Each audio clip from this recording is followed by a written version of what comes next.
Puis, l'autre différence aussi, c'est qu'il y a certains médicaments qui ne peuvent pas être administrés par l'infirmière auxiliaire.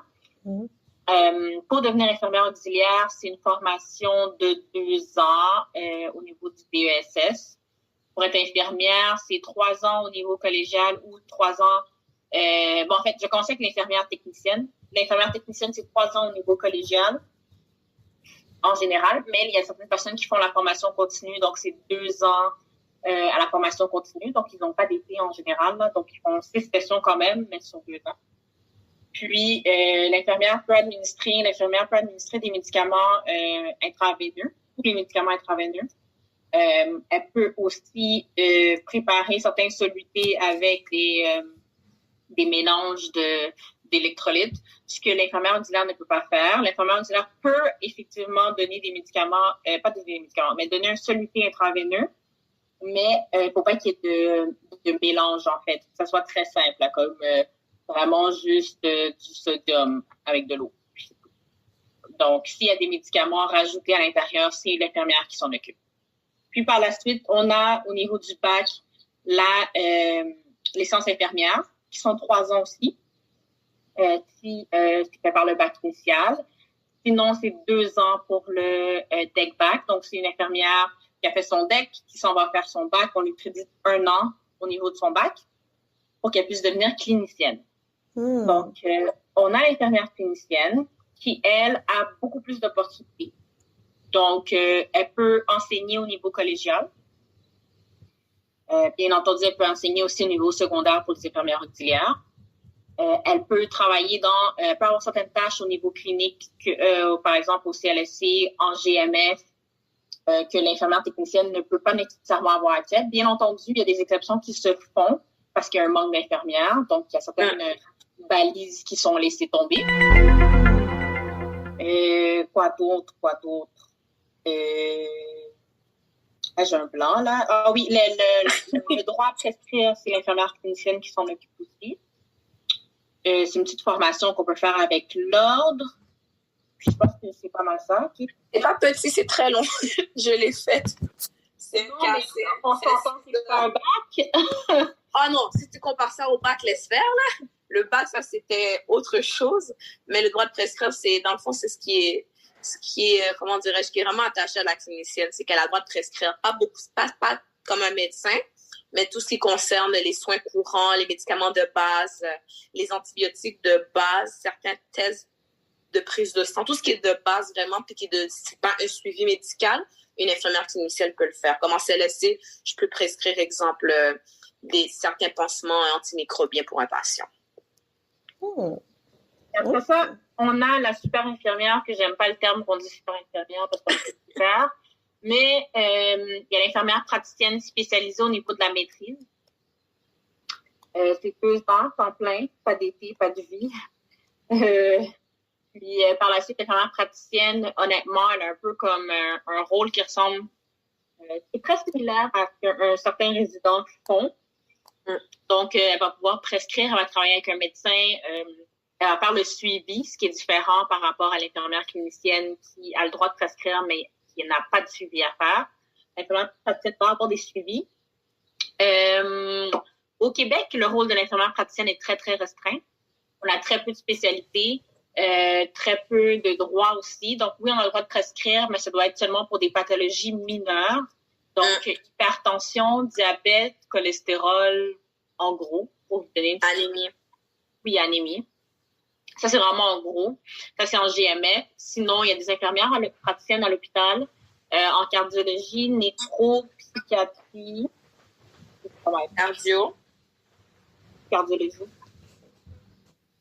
Cardiologie, néphrologie, psychiatrie. Ça s'en tient pas mal à ça. Malheureusement. Puis, si une infirmière praticienne en première ligne qui travaille en clinique, ça veut dire veut avoir sa propre clinique, il faut absolument qu'elle ait un médecin qui travaille avec elle, même si c'est elle qui va faire les suivis elle-même, puis que le médecin ne va absolument rien dire dans les dossiers. Ce qui est un peu plate, parce que si on regarde la province voisine qu'on a, l'Ontario, les infirmières ont leur propre pratique, les infirmières praticiennes ont leur propre pratique, ouvrent leur propre clinique, puis elles sont capables de pas mal faire ce qu'elles veulent. Puis, si un patient complique à ce moment-là, là, ils vont référer à un spécialiste ou à l'hôpital, tout simplement. OK. C'est intéressant, là, de comprendre un peu comment chacune des personnes ont des tâches là, à respecter, mais qu'en même temps, ils ont des niveaux de pouvoir, je vais mettre ça entre guillemets, sur le niveau éducatif et non pas le nombre d'années d'expérience. Corrige-moi si j'ai tort, c'est pas le nombre d'années d'expérience à l'hôpital qui fait de toi que tu peux faire certaines choses, mais plutôt le nombre d'acquisitions de diplômes qui va te permettre de faire certaines tâches. Juste pour bien être sûr, parce qu'on connaît, il y en a là, des infirmières, ils disent, hey, moi, là, ça fait 25 ans que je travaille, là, ça fait que je sais qu'est-ce que je fais. Tu sais, j'en l'entends souvent. Ouais, mais t'es juste infirmière. Puis là, il y en a un autre qui dit, ouais, mais moi, je suis chef infirmière. Ben, OK, mais tu fais quasiment rien. Tu sais, j'ai déjà entendu ça une fois. La fille dit, tu penses que je fais rien parce que je suis peut-être pas sur le plancher, mais tu sais pas qu'est-ce que je règle. Parce que je voyais la fille était dans les livres, elle passait dans des chambres, elle faisait certaines choses, mais l'autre infirmière, elle bougeait plus. Mais c'est comme, je pense que c'est logique parce que quand tu vas à l'université, ben, t'as pas les mêmes tâches que la personne qui a un diplôme collégial. Puis c'est la même façon que quelqu'un qui a un DEP ou un DES, c'est un échelon de tâches dans le fond. Fait que vous me confirmez que si une infirmière essaie de faire sa jolaise avec moi ou essaie de montrer que yeah, I'm this and that, I got 25 years experience, bla bla bla, je vais dire OK, sit down, be humble.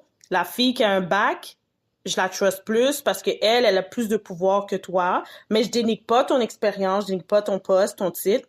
C'est juste que ton 25 ans versus quelqu'un qui a un bac, je pense qu'il y a une différence quelque part, là.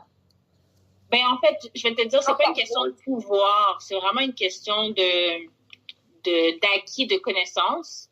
Il y a certaines choses que c'est sûr que l'infirmière clinicienne va être mieux placée que la technicienne. Mais veut pas, de la manière que notre système est fait au Québec, parce qu'il est unique en son genre, avec le cégep, malheureusement, il y a certaines choses qui donnent de la valeur au DEC versus qui n'est pas valorisé au bac. Donc, ce qui est, par exemple, installer des sondes, installer des voies périphériques, des électrodes, des solutés, peu importe, tout ce qui est plus technique, souvent, la technicienne va être beaucoup plus habilitée que la bachelière. C'est vrai. Parce que c'est comme ça que le programme a été monté.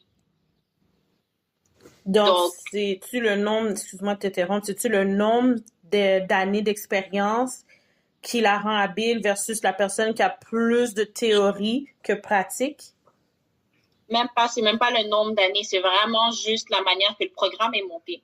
Donc, au niveau de la technique, on pratique énormément les techniques.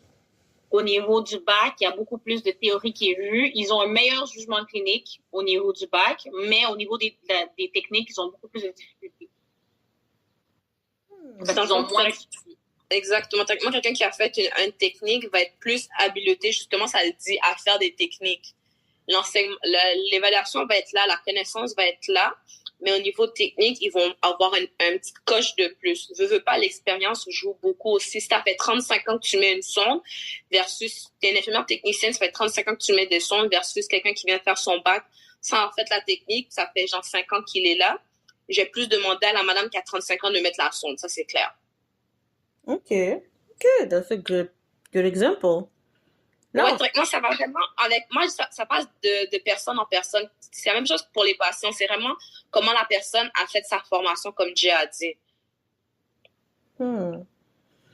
C'est intéressant parce que je suis sûre qu'il y en a plusieurs qui vont comme faire comme hey yo, c'est tricky là, tu sais, comme tu l'as dit plus tôt, c'est notre santé qui est en jeu.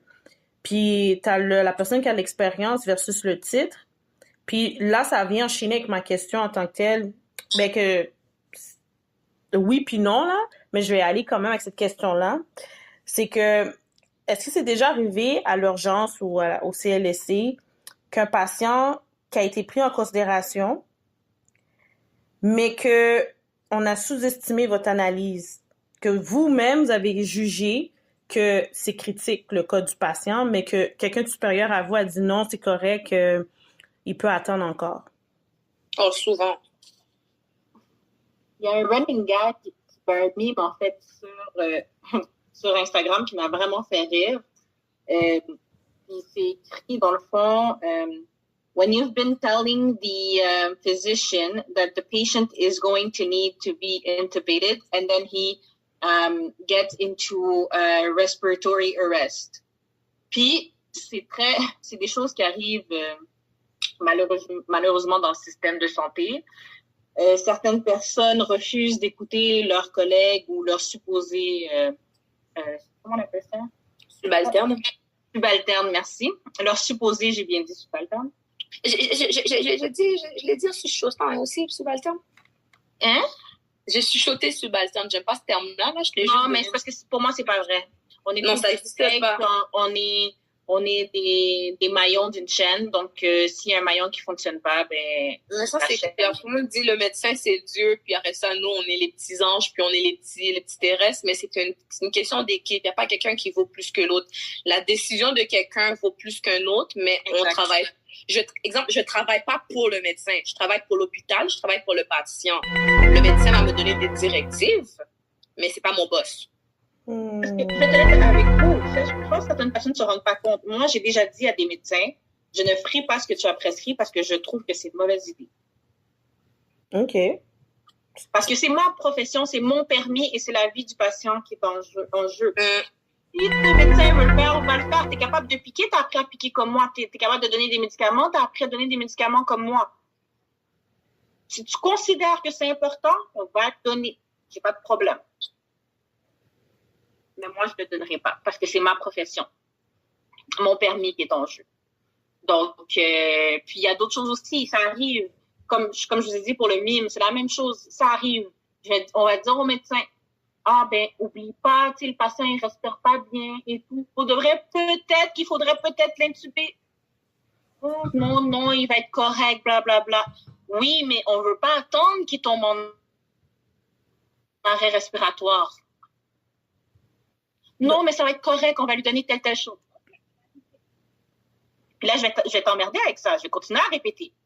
Tu veux pas? OK, c'est correct. Ben, quand le patient tombe en arrêt respiratoire, là, viens pas chialer, puis viens pas stresser tout le monde, là.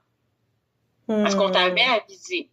Ben, moi, c'est déjà arrivé aussi. Puis moi, c'était parce qu'il y avait une étudiante qui était en jeu.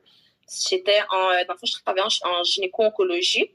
Il y a une patiente, elle n'était pas très âgée. Elle avait un hématome au niveau de l'abdomen, mais vraiment entre l'abdomen et le pubis. Il y avait un petit hématome au début. Puis l'étudiante l'a noté. Elle a vu l'hématome. Puis là, 2 jours plus tard, l'hématome a grossi. Puis elle a dit, je pense que l'hématome a changé. Elle a dit à l'infirmière. Puis comme c'est une étudiante, l'infirmière était comme... On minimise beaucoup des fois les étudiants. Elle était comme, non, c'est rien, t'inquiète. Puis là, l'étudiant, c'était pas mon patient, l'étudiant venu me voir, elle était comme, j'ai dit à l'infirmière, je suis comme, tu sais quoi, écris-le dans ta note, puis écris-le que tu l'as dit à l'infirmière. Puis là, 2 jours plus tard, l'infirmière aussi, l'infirmière a finalement pris en compte ce que l'étudiant a dit. Elle a évalué, puis elle a vu que c'est vrai que l'hématome grossissait. T'allais le dire au médecin. Puis là, le médecin était comme, non, c'est rien, c'est normal, c'est suite à l'opération. Là, le stage est fini, moi, je suis partie en vacances, puis on est revenu pour apprendre que la patiente est décédée.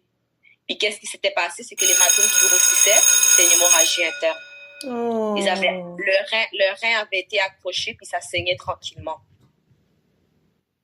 So, tout le monde minimisait, le médecin était comme, non, c'est juste un hématome, c'est nanana, puis les ingénieurs étaient comme, non, mais on me semble que moi, j'étais comme, écrivez tout dans vos notes. Puis on a essayé on était comme, on devrait l'envoyer faire une radio, puis c'était comme, non, vous capotez, puis on n'a plus revu ce médecin-là en passant, FYI. Mais c'est pour dire à quel point, oui, quand on donne des... nous, on est avec les patients souvent, on voit des choses souvent. Puis, je veux pas, c'est notre licence qui est en jeu, comme Dieu a dit. Puis c'est important que quand on voit des choses, de le mentionner. Puis je le répète tout le temps, c'est de l'écrire dans les dossiers. Je l'ai vu, voici ce qu'est, puis je l'ai dit au médecin. Parce qu'après, quand il y a une enquête, ils peuvent pas te blâmer parce que tu as fait ta job. Si quelqu'un qui a pas écouté, c'est pas de ta faute. Donc, est-ce que tu me confirmes que... That's crazy, but OK. Premièrement, parce que ça, c'est vos termes, là, médical, qu'est-ce qu'est un hématome? Pour que les gens puissent comprendre. Ils vont peut-être Google, là, pendant le temps, mais si vous pouviez donner un résumé, qu'est-ce qu'est un hématome? Candice,